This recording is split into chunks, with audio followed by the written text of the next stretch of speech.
Bem-vindos ao podcast da PLMJ. Conhecimento jurídico, sustentabilidade, impacto social, cultura, Fundação PLMJ. Partilha de conhecimento que importa aos nossos clientes, partilha de cultura que importa a todos. Fique desse lado. Em julho de 2020, o Conselho Europeu tomou uma decisão histórica ao aprovar um fundo de recuperação massivo de 750 mil milhões de euros para fazer face à crise e apoiar os Estados-membros atingidos pela pandemia Covid-19. Sob a marca Next Generation EU, a também chamada Bazuca Europeia prevê para Portugal uma fatia de mais de 45 mil milhões de euros. A primeira tranche deverá chegar ao nosso país entre maio e junho deste ano. No episódio de hoje do podcast da PLMJ, falamos sobre a aplicação e impacto dos fundos europeus em Portugal, com Filipe Brito Bastos, consultor da PLMJ nas áreas de Direito Europeu e Concorrência e do Grupo de Trabalho de Regulatório e Público do Escritório, e professor de Direito Administrativo Europeu na Nova School of Law. Olá Filipe, obrigada pela tua presença. O meu nome é Susana Represas e começo já por perguntar o que é exatamente o Next Generation EU? Obrigado, Susana. O que é o Next Generation EU? Bom, quando nós ouvimos nos últimos meses falar dos planos de recuperação que a Europa tem, geralmente não se tende a diferenciar, mas na verdade há duas grandes frentes. Uma é o orçamento multianual da União Europeia e de facto a outra é o Next Generation EU.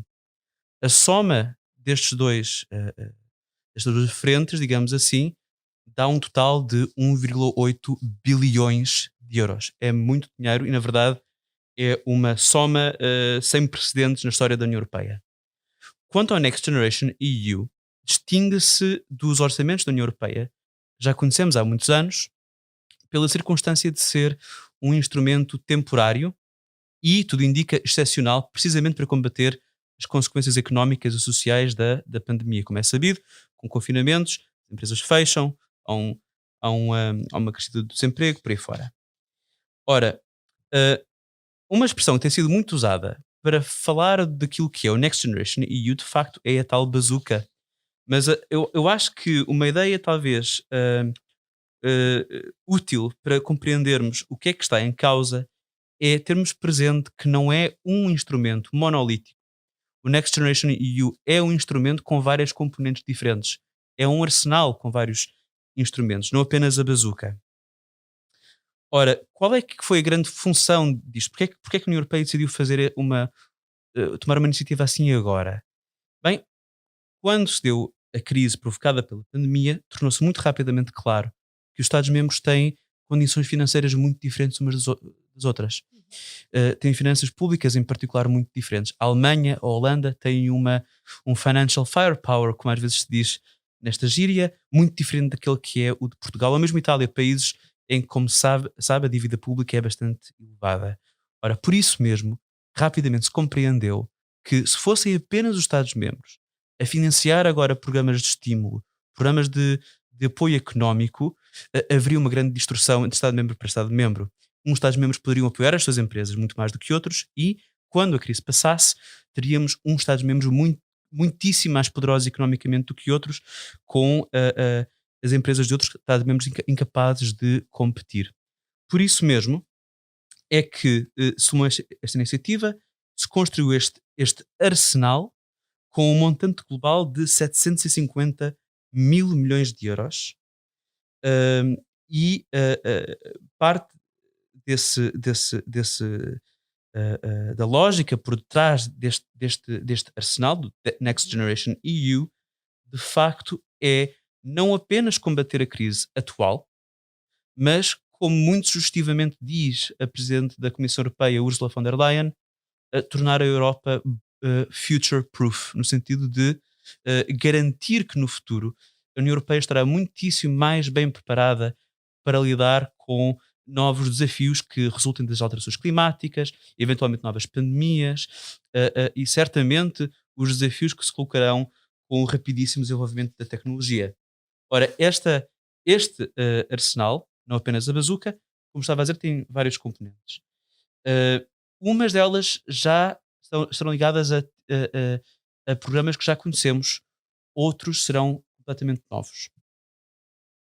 Então, aproveito então para perguntar em que medida diferem estes fundos de outros que já tenham existido antes, porque seria relevante recordar que, segundo dados do Banco de Portugal, entre 1986 e 2018, estima-se que o nosso país terá recebido um valor próximo de 130 mil milhões de euros, Uhum. o que corresponde em termos médios a cerca de 2,5% do PIB ao ano. E se por um lado temos assistido ao longo dos anos a duras críticas de vários setores sobre a má distribuição do dinheiro, por outro lado há dados que dão conta de que Portugal registrou um desenvolvimento só possível com esta ajuda financeira. Por outro lado, acrescenta ainda um ponto, o Governo disse recentemente que Portugal é dos países europeus onde há a mais baixa taxa de fraude detectada pelas autoridades internacionais no âmbito da aplicação dos fundos. Pergunta então, o que sabemos à partida é isto, o que é que vai ser diferente? Uhum. Susana, é uma pergunta muitíssimo importante, de facto, porque estamos muito habituados a ouvir falar dos fundos europeus. Há décadas que ouvimos falar deles e uma pessoa pode-se muito bem perguntar então o que é diferente desta vez, para além, claro, da dimensão do que está em causa. E de facto é uma pergunta importante devido ao peso dos fundos na nossa economia e de como tantas empresas precisam deles para desenvolver as suas atividades. Dizia eu há pouco que de facto o Next Generation EU é mais um arsenal do que uma bazuca. Algumas das armas, digamos assim, alguns dos componentes desse arsenal ligam-se muitíssimo bem com instrumentos que já conhecemos alguns fundos. Várias dessas componentes, aliás, são uma espécie de eh, eh, são um acréscimo àquilo que os fundos já são. A título de exemplo, temos cerca de 7 mil milhões de euros para o desenvolvimento rural, conhecemos isso já. Temos 5 mil milhões de euros para a iniciativa Horizonte Europa para investigação e desenvolvimento, também isso já conhecemos muito bem. E temos 5.500 mil milhões para o programa Invest EU, que são investimentos estratégicos, por exemplo, para infraestruturas sustentáveis.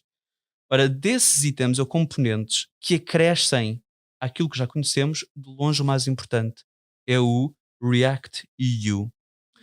Esse React EU é importante não apenas pela dimensão, mas pelo funcionamento e pela rapidez com que poderá ser mobilizado. Se o Next Generation EU é um arsenal, esta é a arma mais pronta a ser utilizada. Está carregada e será utilizada muito em breve. E o que é que isto é, no fundo? Isto é uma soma de 47 mil milhões de euros que vai acrescer a fundos estruturais que já conhecemos, como o FEDER, o Fundo Europeu de Desenvolvimento Regional, ou o FSE, o Fundo Social Europeu. Ora, isto é importante porquê? Porque este React EU vai poder ser mobilizado em termos que são um pouco diferentes daqueles que são os termos que se aplicam em geral nesses fundos que já conhecemos. Ou seja, os fundos são-nos conhecidos, mas o funcionamento é um pouco diferente. Porquê? Bom, para começar, em geral, a flexibilidade está aqui em causa. O que quer dizer com isto? É possível movimentar fundos entre programas operacionais com grande facilidade, mas mais do que isso ainda, geralmente para quando há candidaturas a fundos europeus é preciso cofinanciamento. Não é apenas a União Europeia que financia os projetos, mas neste caso, no React EU, nos projetos financiados através do React EU, é possível uma taxa de financiamento a 100% pelos fundos europeus. Depois, importante ainda, é que este React EU, segue uma lógica um pouco diferente daquelas de coesão territorial, em que conhecemos que algumas regiões menos desenvolvidas tendem a receber mais fundos europeus do que aquelas mais desenvolvidas. Isto é relevante para nós porquê? Porque temos dentro do nosso país regiões com um nível de desenvolvimento muito diferente. Ora, estas diferenças entre regiões e desenvolvimento entre regiões serão menos relevantes no quadro do React EU, e para além disso há que notar que há um nível muito elevado de pré-financiamento para beneficiários que não se verificaria fora deste quadro. Agora, para que é que pode ser utilizado este React EU? Bom, o regulamento do React EU, que já foi aprovado, diz-nos que este financiamento, que aliás já resultava de uma certa flexibilização que tínhamos vindo assistindo nos fundos estruturais desde a primavera. Este financiamento poderá ser usado, por exemplo, para apoiar pequenas e médias empresas. Poderá ser utilizado para desenvolver serviços na área da saúde ou investimentos que, em geral, contribuam para uma transição para uma economia mais verde e digital. Por outro lado, e aqui mais no âmbito do apoio através do React EU para o Fundo Social Europeu, há que notar que será possível investir muito mais fundos, em particular em esquemas de trabalho temporário para proteger as empresas daquilo que foi passado e, para além disso, no desenvolvimento de recursos humanos, nomeadamente em competências digitais. Agora, como eu estava a dizer, isto é até agora tenho falado daqueles fundos ou daquelas linhas de financiamento europeias que se assemelham muito àquelas que já conhecemos. E esta aqui, o React EU, dessas será a maior. Agora, a maior fatia, de longe, do Next Generation EU, aquela que será, de facto, a bazuca dentro do Next Generation EU, será o mecanismo de recuperação e resiliência. E sobre esse mecanismo, valeria a pena então também aprofundar um pouco que tipo de investimentos se poderão realizar e também que setores podem ser mais beneficiados. Claro. São perguntas muito importantes, até pela dimensão deste instrumento. Se o Next Generation EU, na sua totalidade, tem um montante a distribuir de 750 mil milhões, o mecanismo de recuperação e resiliência, através desse mecanismo distribuir-se-ão 670 mil milhões de euros, quer a título de empréstimos, quer a título de subvenções. E isso será utilizado para determinados fins. Há que combater um pouco a ideia de que o dinheiro que vem é um dinheiro sem condições. Isso não é verdade. Temos certas limitações na forma como podemos gastar e certos objetivos para cumprir através dele. E aí isso é no fundo, a resposta àquilo que está em causa nessa pergunta. Teremos de prestar contas. E teremos de prestar certamente contas. O que é que está aqui em causa? Os Estados-membros terão de apresentar à Comissão Europeia planos de recuperação e resiliência. O nosso governo já apresentou um draft. E esses planos de recuperação e resiliência têm de ser avaliados, de novo, com ênfase nas transições verde e digital. Mas uma coisa muito importante, muitíssimo importante, no MRR, no Mecanismo de Recuperação e Resiliência, é que os Estados-membros vão ter de incorporar nos seus planos aquilo que são as recomendações específicas por país no quadro do semestre europeu. O que é que isto quer dizer? Isto quer dizer que em anos passados a União Europeia no fundo nos enviava recomendações quanto à forma como devíamos desenvolver a nossa economia. Enfim, há alguns anos havia uma grande ênfase em questões de déficit. Ora, ultimamente Portugal tem tido recomendações no sentido um pouco mais específico, aliás por causa da pandemia, que terão de ser observadas agora nos planos que tivermos a adotar. Nomeadamente, o governo, Portugal, terá de incorporar nos seus planos nacionais de recuperação e resiliência um reforço do sistema de saúde, terá de incorporar a promoção de tecnologias digitais para tornar as nossas empresas mais competitivas. Um ponto importante é, para nós, juristas, que tem de haver uma maior promoção da eficiência da jurisdição administrativa e fiscal em Portugal, mas também que, e isto também é importante do ponto de vista empresarial, naturalmente, tem de haver um maior investimento na infraestrutura ferroviária, muito maior do que aquela que temos vindo a assistir. Aproveita então e tendo em conta o conhecimento que tens sobre o funcionamento das instituições europeias para te perguntar que desafios poderão antecipar na distribuição destes fundos e também nesse sentido como devem as empresas portuguesas estar preparadas. Bom, é uma pergunta muito importante. Acho que se pode distinguir aqui entre dois tipos de desafios. Há desafios ao nível europeu, desafios políticos e jurídicos, se quisermos, mas que têm implicações para as empresas e são desenvolvimentos ao nível europeu a que é preciso estar atento, e depois há desafios que se hão de levantar mesmo do lado das empresas, pronto, não tanto ao nível político. Ao nível político, acho que é importante ter em consideração que a própria arquitetura de governação do mecanismo de recuperação e resiliência está feita, no fundo, para haver um tipo diferente de controlo na utilização do dinheiro europeu daquela que temos visto até em décadas passadas. O que é que eu quero dizer com isto?